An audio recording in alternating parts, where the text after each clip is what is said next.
Welcome to Family Business World. I'm your host, Dr. Dale Caldwell, and I have a wonderful guest, Matthew Hess. We're going to learn about his wonderful company. Matthew, thank you for coming on. Thank you for having me. Excellent, excellent. First, so tell me about your business first, and then I want to hear about your background. Sure. So First Children's Services, we're a pediatric behavioral health and special education services company in New Jersey and Pennsylvania. We do everything from private therapeutic day schools for kids with various challenges, autism therapy, mental health care for kids in both home, school, and clinic-based environments. Wonderful. And what age groups? Anywhere from ages 3 to 21. So, well, the reality is, and I do a lot of work about trauma and emotional well-being. I've coined a term called urban traumatic stress disorder. Seems like this is more important than it ever has been. It has, after the pandemic and other things. Absolutely. Yeah, talk a little bit about that. Absolutely. So it's been a challenge, as we were saying, that there's a lot of, we do a lot of work with school environments and school districts, and there's, we've seen a tremendous need for our services over the last 18 months, but primarily back now into September with schools restarting, many kids getting back into public school, and it's been a challenge for sure. So first of all, let me go back and find a little bit about your background. So this is a family business. Yep. And when was it founded, and when did you kind of start in the business? So it was founded in 2009 by my father, Joe, and my dad has been in the behavioral health care, IDD space for many, many years, both in New Jersey and kind of nationally. And he had the opportunity, he was working as a consultant, to acquire our school, and he did it in 2009. Wow. And I was kind of getting out of my, I went to Temple University, was going to school for economics, and thought, I'll do something in the finance world, but as you know, in 2008, 2009, it was not a tough time. Yep, not a good time to go in there. And he said,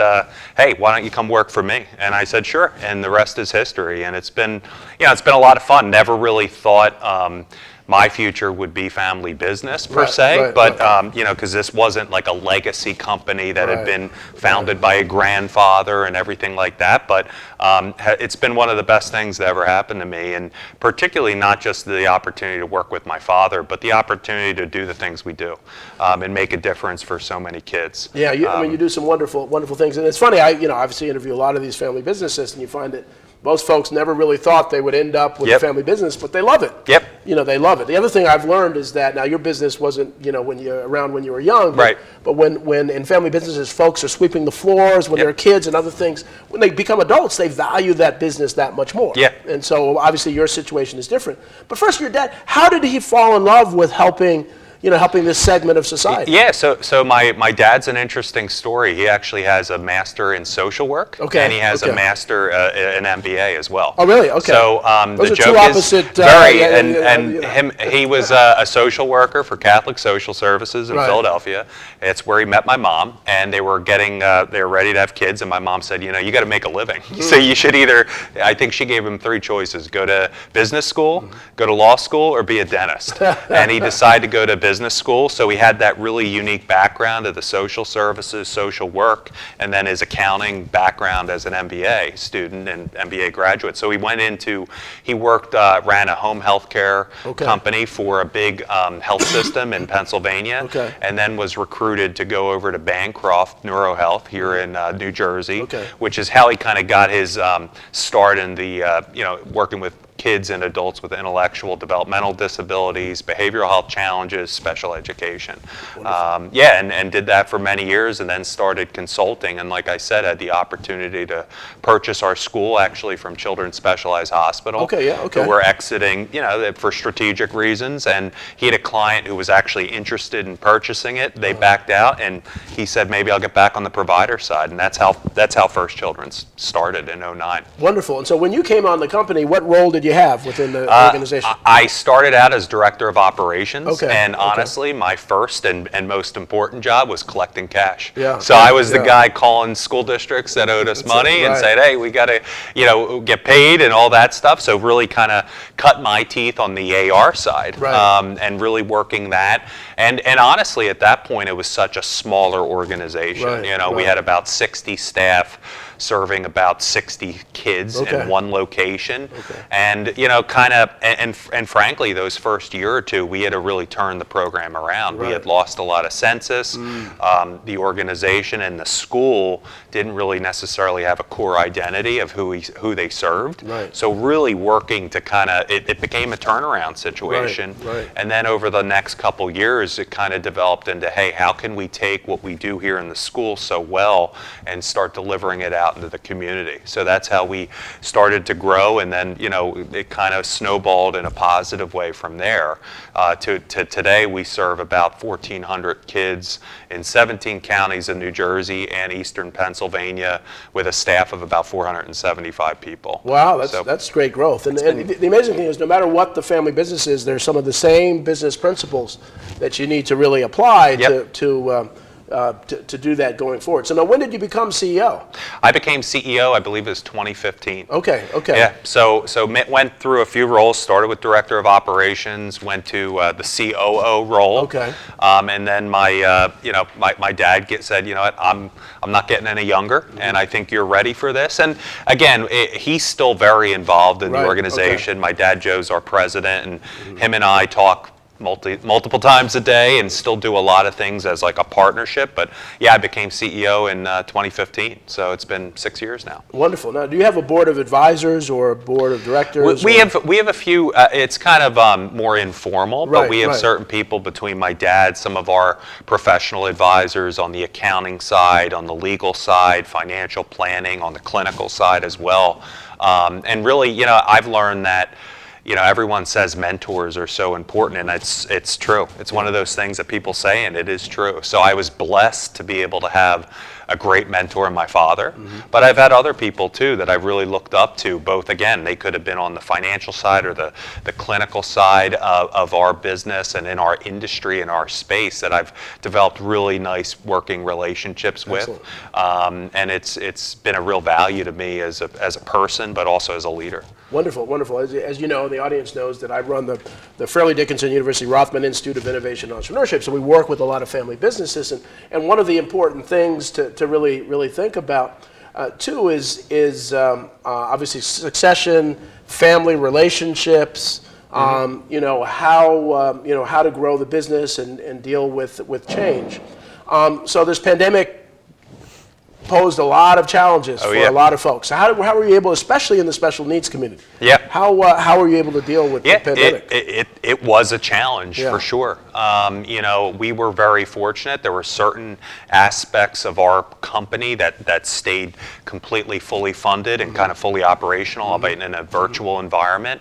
But certain parts of our organization, like our outpatient behavior therapy that we deliver to kids primarily with autism, dropped 80% overnight. So it was a challenge, and there was certainly a lot of those kind of gut check moments. We were very fortunate, though, to, like I said, that we're a diversified organization with a lot of different programs, funding streams, that the things that maintain their revenue and their services kind of maintain the rest of the organization. So that was a help, but I think what it taught me too as a leader, the importance of communication and transparency. And so one of the things we did off the bat was started weekly all hands calls with people. Did you really? Okay, good. Just to be Zoom able to calls? Is it kind of Zoom calls? They were Zoom. They've been Zoom. They started just conference calls on a line, and it was obviously optional. Anyone who but just saying, hey, here's what we're dealing with. These are the challenges. These are the things we did. And we've actually kept that up. We've now transitioned them to monthly virtual town halls. Wonderful. We had been doing some of those, but not as organized before the pandemic. But I think that's really, people need to know, and they need to hear from people, particularly in times of, like it was for all of us, and especially in those beginning days of COVID, it was a lot of uncertainty, and you felt like every day a million things changed, and you had to, but I think that communication was really key. The emotional challenges. I actually wrote an article, and I was amazed how it was on a check-in. I created this little green circle, and I call it the emotional zone. And I said, well, what zone are you in? Are you in the panic zone? Are you in the awareness zone, kind of aware emotions? Or are you in the success zone? Right. And it traveled around the world. Literally, people, and they started looking at that. And I still use it today to have a check-in, almost a daily check-in. That's great. What's going on? Are you in the panic zone? Well, I'm partly in the panic zone. I'm in the awareness zone because at home my kids are sick or something. And that really, the emotional challenge of 2020 is I don't think people really understand that everyone is affected. Yep. And I'm president of the New Brunswick Board of Education, and we have more fights in schools in 6th grade and 9th grade, kind of the transition years. Right. And a lot of it is because of the trauma of the 2020 right. problem. Oh, yeah. It continues today. Absolutely. And it's, that's something as the pandemic has continued, I've gotten more and more optimistic in many ways, but in some ways I'm concerned about, how do we address the issues for children? Because a lot of these kids, the pandemic occurred in such formative years and interrupted their education, interrupted therapeutic services, interrupted other things that they did, just normal social interactions. And I think, unfortunately, as a society, we're going to have to unpack that over the years to come, long after, hopefully the health situation is in a much better place. Yeah, I think you're right. I think there's so many hidden, kind of invisible wounds. I call it invisible wounds. So let's talk about all of the services that you provide. What are the range for the audience? What are the range of services that you provide? Sure. So again, we started when we acquired our approved private school, which is there in Fanwood, New Jersey, and really what we did and we focus on with that school is serving kids at a level that really cannot be served in their home public school. So we have kids with multiple challenges, kids with serious medical issues and a developmental delay. We've built a whole program around kids who are hard of hearing or actually blind with co-occurring developmental disabilities. Really acute children. And wheelchair-bound students as well, so multiple disabilities. Multiple disabilities. And kids, again, like we feel strongly, if children can be served in their home public school, that's where they belong. But unfortunately, for not every child, that's not possible for every child. So that's our school, really focused. And if you look at the program, there's a ton of occupational speech, physical therapy, behavior therapy delivered to those kids. So that's our school program, and then we have all of our autism services. So we provide what we call our Strive Autism Care Continuum. Everything from diagnostic, treatment, family support services for kids who are on the autism spectrum. Throughout New Jersey, we have 4 centers. We have 2 in New Jersey, 2 in Pennsylvania, but we also offer home and community-based care throughout the region. So if a child is screened at their 18-month well visit with their pediatrician, and they say, hey, you might want to get an autism evaluation or diagnosis, we can do that. And then also, if the parent chooses, can continue to deliver various therapy for that family and that child to hopefully get the best outcomes possible. So that's our kind of another core part of what we do, our autism services. Yeah, and we'll talk about that. We're going to take a commercial break, and then we'll come back after that, and I want to talk about that and Asperger's too. Sounds good. Good. We'll be right back after the break. Thank you.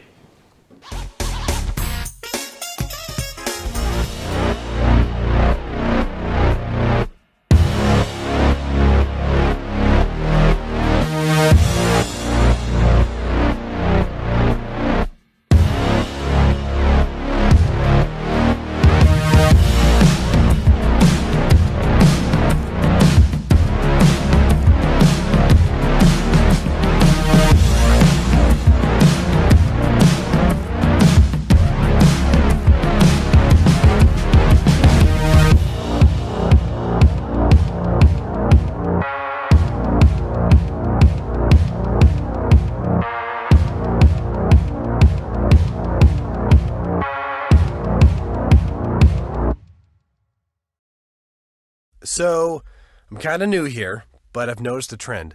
My human does this funny thing where she goes around and gets all my toys, and then she hides them in that basket by the door. But it's always the same basket, and it's always in the same place. And then she acts so surprised when I find them, but, she's putting them in the same basket. Again. It's like, hello, that's where you put it last time. You were the worst at hide and go seek.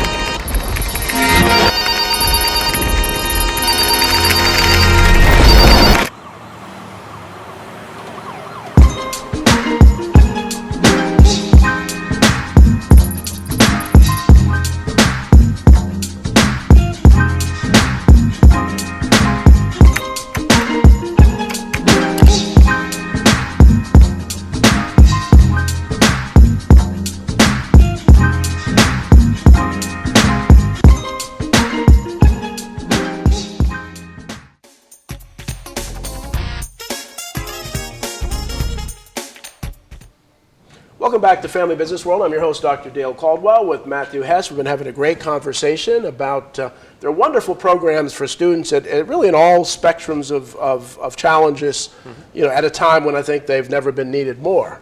And so, one of the things that I always like about your business, and I've been president of the Educational Services Commission of New Jersey, which is one of the largest special needs, is that society is judged by how it treats its most vulnerable. Yeah. And what we work on are those folks that are often forgotten in society. And I just admire folks who do that, admire what you're doing around that.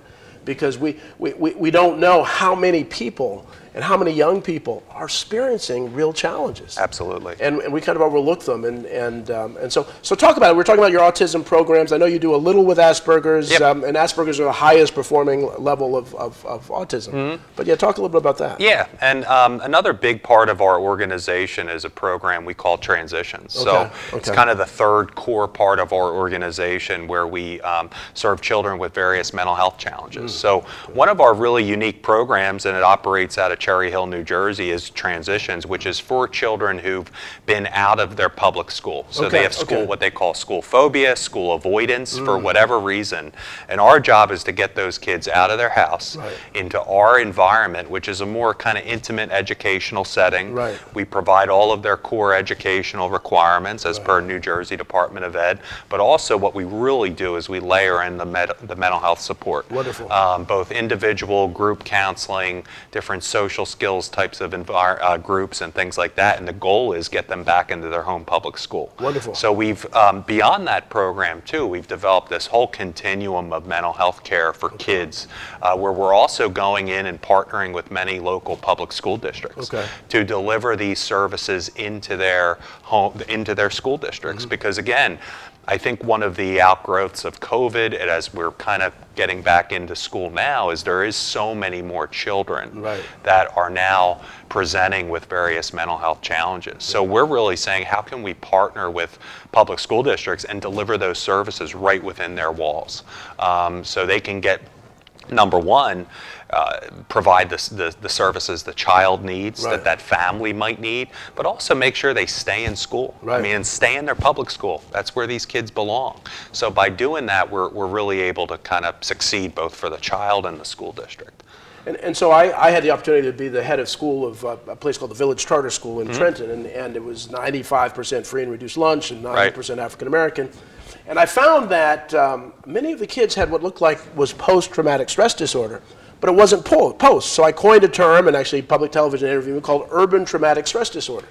And we brought in mindfulness and other things to really help, because so many of what people don't realize is that just being in a poor community, dealing with violence, drugs, sometimes abuse, there was that ACE study in California, the adverse childhood experiences, but these are like times 10. And so many of the kids are expected to deal with this. And one of the things, and I wanted your thoughts on this, that I said in the interview is that, so often when you say mental health, that, a lot of kids, I'm not crazy, I don't have a mental, so I say, you've broken emotions. Because if you break your leg, you're not going to run the 100-meter dash. But if you have broken emotions, we expect you to act normally. And so I'd love to talk to you about it, or maybe you're doing some things in urban areas in particular because of the unique emotional challenges of that. Have you done anything? We have. Okay, talk about that. We have, and again, you're exactly right. Those areas present their own challenges, both as providers, but also for those kids too. And I think we talk about it so much, and I think it's true for all environments, urban, rural, what have you. We have to eliminate a stigma around mental health, and because it's a stigma not just for children, for adolescents, for adults too. And I was really, so I think that's the most important thing, that we don't have a stigma when someone has a knee issue, or they break their ribs, or they break their arm. It's we have to just think of this as healthcare, and whether it's mental health, physical health, what have you.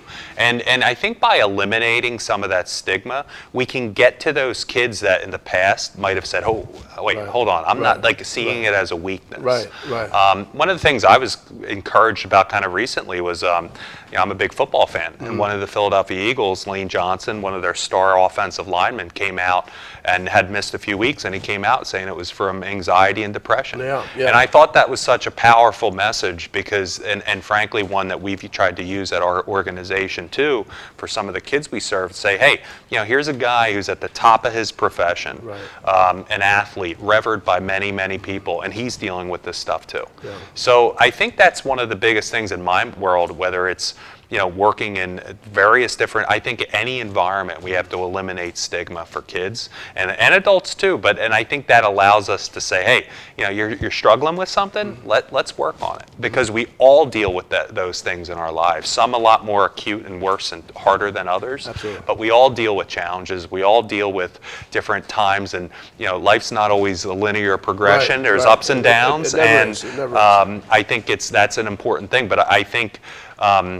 what you're saying about certain urban environments with some of the trauma, it's true. And it's one of the things we try to do as an organization too. We really try to train our staff to be very intuitive and sensitive about working in different areas, knowing that kids who live with certain things, like you had just said, free and reduced lunch. I mean, that's a different, there can be trauma and challenges around that, rather than kids who, they're not worried about their next meal. So it's really, you got to be sensitive to that, because it's not all apples to apples. Right, it's not all apples, and I love that you're saying that, because a lot of people don't talk about that. And it'd be interesting to put together a tape, because I know Simone Biles in the Olympics talked about it.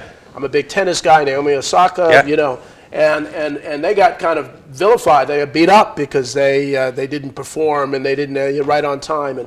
And so we're starting to talk about it more. I don't know if there's a good documentary or something, or even a commercial to talk about all these people, celebrated celebrities, who are admitting that, hey, I have emotional challenges. It's okay.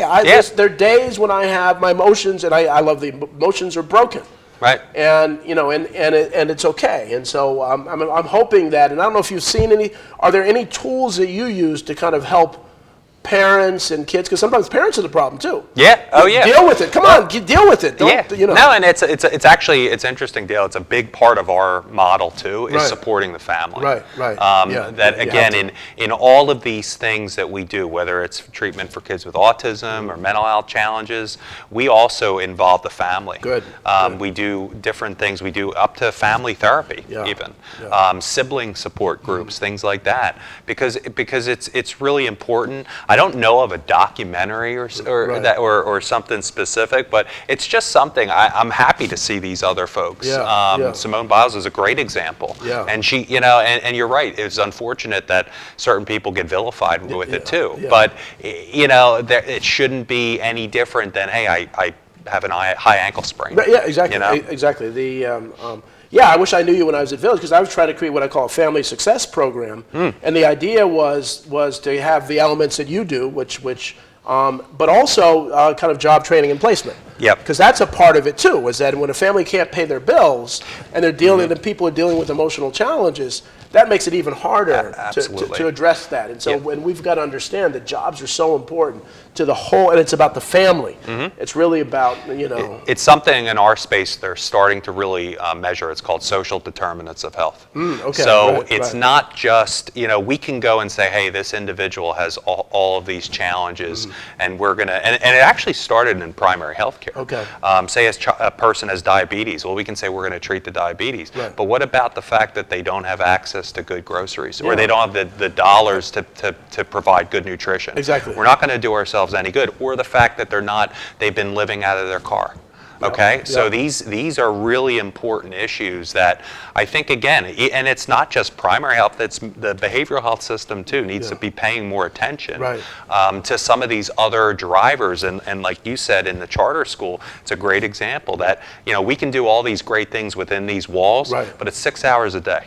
These kids go home, they have different lives, and it's the same thing for people. And what gets me is that, government so often is so siloed. We're going to do education during the day, but we don't do that. And then we're going to do in the hospital, we're going to do this, and this, psychiatric. And instead of really this coordinated coordinated. And so what is, for the audience, I've often wondered, behavioral health? What does that really mean? Behavioral health, it's kind of a generic term, I guess we use. So it can be mental health care, can be more work within kids, include kids with autism and intellectual and developmental disabilities, up to including, psychiatry, inpatient. And so it's a very broad term. I've just kind of taken to use it because it's just kind of what we use, but so that's how we kind of define behavioral health in my world. Yeah. And one of the things that I've often, the jobs are so important too. And so one of the things that you do, and I know we do at the Commission, is really try to help folks. Absolutely. Talk a little bit about that community training so that folks can work. Well, vocational work is so critically important. And for any kid, actually, it's part of, I believe, the New Jersey Department of Ed's requirements. Once children hit middle school, they have to start working and looking into some vocational options for them. But that's critical, and especially for kids as they age out, technically, at least in New Jersey and Pennsylvania, age out of the education system at 21. What developing, and while we don't provide those services as a provider, but at least being there for families to say, hey, what is your child going to do when they hit 22? Are they going to be able to, and giving them the resources where they can look at vocational opportunities, other services that they will qualify for in the adult, what they call the Division of Developmental Disabilities, at least here in New Jersey. And that's so important to really help people stand on their own. Independence. And you feel so much better about yourself when you're doing that. And and people just don't understand. I really think the number one job of government and politicians is to create jobs. I agree. To really create jobs so that everybody who wants a job can have a job in society. And so, well, Matt, as I said, these things go real quick. We're at the end of time. I want to thank you so much. Thank you so much. Thanks for having me. Great stuff. You're doing wonderful work, and we're here to support. And I'd love to talk to you more about maybe, because I'm a lot in the urban areas, maybe some areas. Would really welcome that. Thank you very much. Well, thank you all for watching. This is Family Business World, and we will see you next week with another interesting show. So good luck, Matt, and you'll hear more about the great stuff that they're doing. Take care. Bye-bye. Bye.